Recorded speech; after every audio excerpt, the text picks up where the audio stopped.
നമസ്കാരം. PVN entertainment എന്ന നമ്മുടെ ചാനലിലേക്ക് സ്വാഗതം.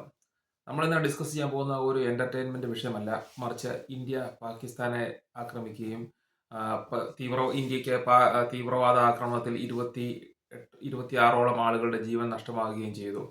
ആ, ഈ- ആ, മെയ് ഏപ്രിൽ 22-ാം തീയതിയാണ് പെഹൽഗാം ആക്രമണം നടന്നത്. ആ ആക്രമണത്തിൽ ഏതാണ്ട് 26ഓളം ഇന്ത്യക്കാരുടെയും ഒരു നേപ്പാളിൽ നിന്നുള്ള ഒരു വിദേശ സഞ്ചാരിയുടെയും നിരപരാധികളായ ആളുകളുടെ ആണ് ജീവൻ നഷ്ടപ്പെട്ടത്. ഇവർ തികച്ചും ടൂറിസ്റ്റുകളാണ്. യാതൊരു വിധത്തിലുള്ള രാഷ്ട്രീയമോ കാര്യങ്ങളോ അങ്ങനെയുള്ള ആളുകളല്ല. തികച്ചും നിരപരാധികളായ ടൂറിസ്റ്റുകളുടെ മേൽ ഇസ്ലാമിക് ടെററിസ്റ്റുകളാണ് ആക്രമണം നടത്തിയത്. പാകിസ്ഥാനിൽ ഉള്ളവരാണെന്ന് പറയുന്നു. എന്തായാലും ഇത് ഇന്ത്യയെ സംബന്ധിച്ചിടത്തോളം വളരെ വേദനാജനകമാണ്. ലോകത്തെ സംബന്ധിച്ചിടത്തോളം വളരെ വേദനാജനകമാണ്. നിരപരാധികളായ 26ഓളം ആളുകൾ മരിക്കുക എന്ന് പറഞ്ഞു കഴിഞ്ഞാൽ ഇന്ത്യയുടെ ടൂറിസം മേഖലയ്ക്കും അതുപോലെ ഇന്ത്യയുടെ സുരക്ഷിതത്വത്തിനും വളരെ പ്രശ്നങ്ങൾ ഉണ്ടാകുന്ന ഒരു കാര്യം തന്നെയാണ് അപ്പോൾ ഒന്ന് സംഭവിച്ചത്. എന്നാൽ ഇതിന് അതായത് 15 ദിവസത്തെ പ്രിപ്പറേഷന് ശേഷം ഇന്ത്യ പാകിസ്ഥാനെ ആക്രമിച്ചു. പാകിസ്ഥാന്റെ ഭാഗത്തുനിന്നും പ്രകോപനം ഉണ്ടായി. ഇന്ത്യ തിരിച്ചും അങ്ങോട്ട് ആക്രമിക്കുകയാണ് ചെയ്തത്.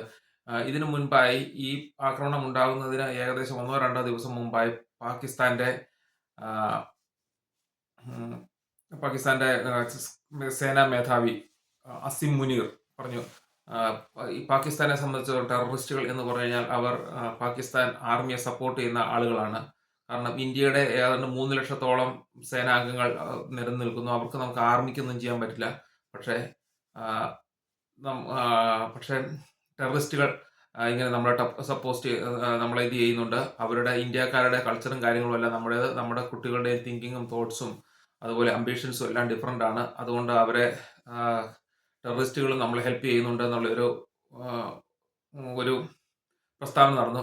അതായത് പാകിസ്ഥാൻ സൈന്യം ശരിക്കും ഈ ടെററിസ്റ്റുകളെ സപ്പോർട്ട് ചെയ്യുന്നുണ്ടെന്ന് വേണം നമുക്ക് മനസ്സിലാക്കാൻ. ഇത് പറയാൻ ഭയങ്കരമായ ബുദ്ധിയും ഇതൊന്നും വേണ്ട. കാരണം ഈ ടെററിസ്റ്റുകൾ ഉപയോഗിക്കുന്ന ആയുധങ്ങൾ നമുക്ക് നോക്കിയാൽ മതി. അതെല്ലാം ഈ മിലിട്ടറി ആളുകൾ ഉപയോഗിക്കുന്ന ആയുധങ്ങൾ തന്നെയാണ്. ഞാനൊരു യൂട്യൂബ് വീഡിയോ കണ്ടാണ്. പാകിസ്ഥാനിൽ നടക്കുന്ന ആയുധങ്ങൾ ഉണ്ടാക്കുന്ന സ്ഥലമുണ്ട്. അതായത് ചുമ്മാ അക്രിക്കട പോലുള്ള ഒരു സംഭവമാണ്. അവിടെ ഇരുന്നാണ് ആളുകൾ ആയുധം ഉണ്ടാക്കുന്നത്. അതായത് വേറെ രാജ്യത്ത് നിന്ന് മിലിട്ടറി എടുക്കുന്ന ആയുധങ്ങൾ അവിടെ കൊണ്ട് വിൽക്കുന്നു. അല്ലെങ്കിൽ അതിന്റെ കോപ്പി ഉണ്ടാക്കുന്നു. എന്നിട്ട് ആളുകളെ കൊല്ലാൻ വേണ്ടി ഇങ്ങനെ ടെററിസ്റ്റുകൾക്കും തീവ്രവാദികൾക്കും അവരതൊരു ബിസിനസ് ആയിട്ട് കൊടുക്കുകയാണ്. യാതൊരു വിധത്തിലുള്ള സുരക്ഷിതത്വ കാര്യങ്ങളോ ഒന്നും ഇല്ലാതെയാണ് ചെയ്യുന്നത്. ഇങ്ങനെ ഇത് മേടിക്കുന്ന തീവ്രവാദികളാണ് ഇന്ത്യയിലേക്ക് കടന്നു കയറുകയും നിരപരാധികളായ ആളുകളെ കൊല്ലുകയും ചെയ്യുന്നത്. ഇങ്ങനെ ചെയ്യുന്നതോടെ ഇന്ത്യയിലെ ആളുകൾക്ക് ഒരു സുരക്ഷിതത്വം ഇല്ലായ്മ ബോധം വരുന്നു. ഇവിടെ ഇൻവെസ്റ്റ് ചെയ്യാൻ ആളുകൾ മടിക്കുന്നു.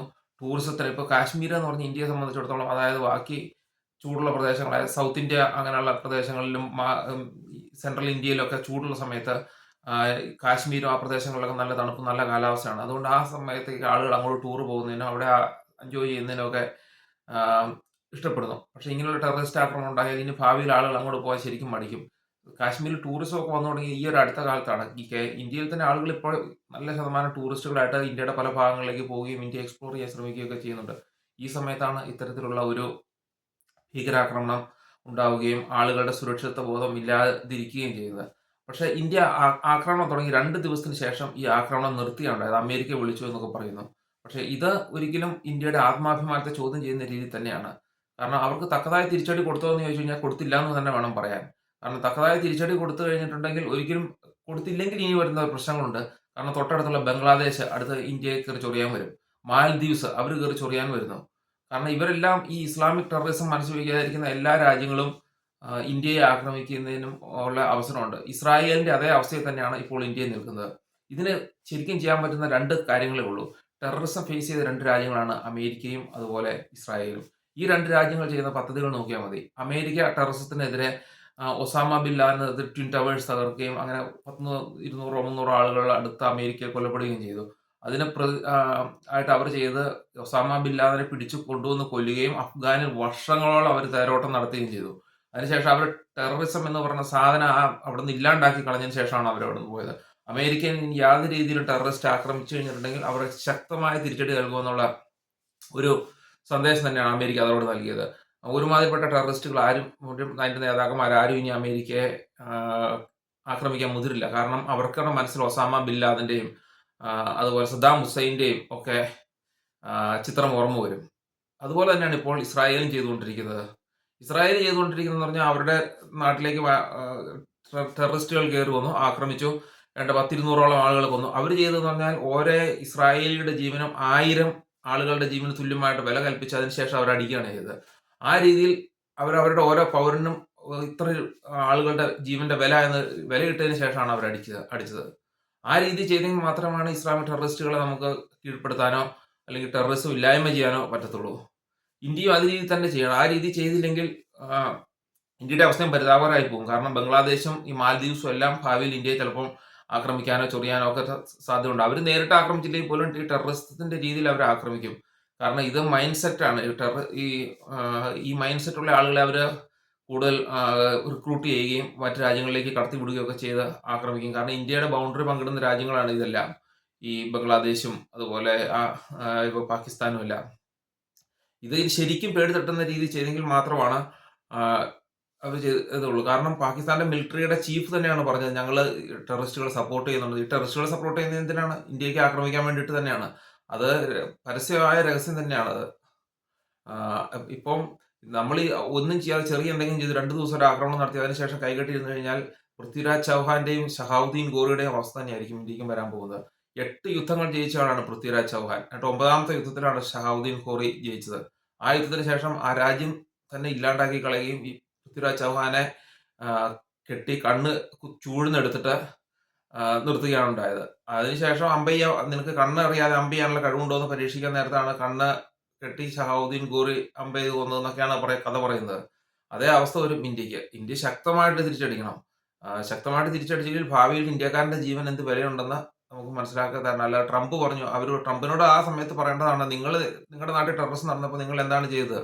ആ രീതി തന്നെ ഞങ്ങളും ആക്ട് ചെയ്യും. ഇത് ഞങ്ങളുടെ കൺട്രിയാണെന്ന് പറയുവാണെങ്കിൽ അതോടെ ട്രംപ് നിർത്തിക്കോളും. കാരണം അല്ലാതെ ഇന്ത്യക്ക് കരുത്തുണ്ടെങ്കിൽ, ശക്തിയുണ്ടെങ്കിൽ ചെയ്യുക. ഇത് ഇന്ത്യക്ക് ഇപ്പോഴത്തെ വേണ്ടിയിട്ടല്ല, ഭാവി തലമുറയ്ക്കും വേണ്ടിയിട്ട് ചെയ്യേണ്ട കാര്യം തന്നെയാണ്. ഇല്ലെങ്കിൽ ഈ സംഭവം ഒന്നും ഒരിക്കലും നിൽക്കാൻ പോകുന്നില്ല. ഇന്ത്യയിൽ സുരക്ഷിതത്വ ബോധം ഇല്ലാണ്ടായി പോകും. ഇന്ത്യയിലെ ആളുകൾക്ക് ഇനിയും അഭിമാനത്തോടെ ജീവിക്കണമെങ്കിൽ അവർക്ക് ശക്തമായ തിരിച്ചടികൾ, ആരാണ് ഇതിന്റെ പ്രധാന ആളെന്ന് കണ്ടുപിടിച്ച് അയാളെ നിയമത്തിന് മുമ്പിൽ കൊണ്ടുവരികയും അയാളെ കീഴ്പ്പെടുത്തുകയും ഇല്ലായ്മ ചെയ്യുകയും ചെയ്തെങ്കിൽ മാത്രമാണ് ടെററിസം എന്ന് പറഞ്ഞ സാധനം ഇന്ത്യയിൽ നിന്ന് മാറുകയുള്ളൂ. എന്നെങ്കിൽ മാത്രമാണ് ഇന്ത്യക്കാരന് സ്വസ്ഥമായിട്ട് ജീവിക്കാൻ പറ്റത്തുള്ളൂ. അത് ഭരണാധികാരികളൊക്കെ ചിന്തിക്കേണ്ട കാര്യമാണ്. അല്ലാതെ നിസ്സാരമായ ഒരു ഇടക്കാല ആശ്വാസത്തിന് എന്തെങ്കിലും ചെയ്തു എന്ന് വരുത്തി തീർത്തിട്ടുണ്ടെങ്കിൽ ഇത് ഭാവിയിൽ സംഭവിക്കും. ഇന്ത്യയിൽ ഇത് ആദ്യമായിട്ടല്ല സംഭവിക്കുന്നത്. മുംബൈയിൽ ഭീകരാക്രമണം നടന്നു, പിന്നെ പാർലമെന്റ് ആക്രമണം നടന്നു, പിന്നെ പത്താൻകോട്ടിൽ സൈനികർക്ക് നേരെ ആക്രമണം ഉണ്ടായി. ഇതൊരു തുടർ കഥയാണ്. ഭാവിയിൽ ഇപ്പൊ അവർക്ക് ചിലപ്പോൾ തോറ്റിരിക്കുമായിരിക്കും, പക്ഷെ ഭാവിയിൽ അവരും വെപ്പൺസ് കൂടുതൽ ഇത് ചെയ്യും, ഇന്ത്യക്കെതിരെ തിരിച്ചടിക്കും. ഒരിക്കലും ഇത് മറക്കില്ലാത്ത രീതിയിൽ ഒരു കൊടുത്തെങ്കിൽ മാത്രമാണ് അവരുടെ ഭാഗത്തു നിന്ന് ഇനി ഒരു പ്രശ്നം ഉണ്ടാകാതിരിക്കുകയുള്ളൂ. അത് ഭരണാധികാരികളെല്ലാം കണക്കാക്കേണ്ട രീതിയാണ്. നമ്മൾ ഇന്ത്യക്കാർക്ക് അഭിമാനത്തോടെ ജീവിക്കേണ്ടതാണ്.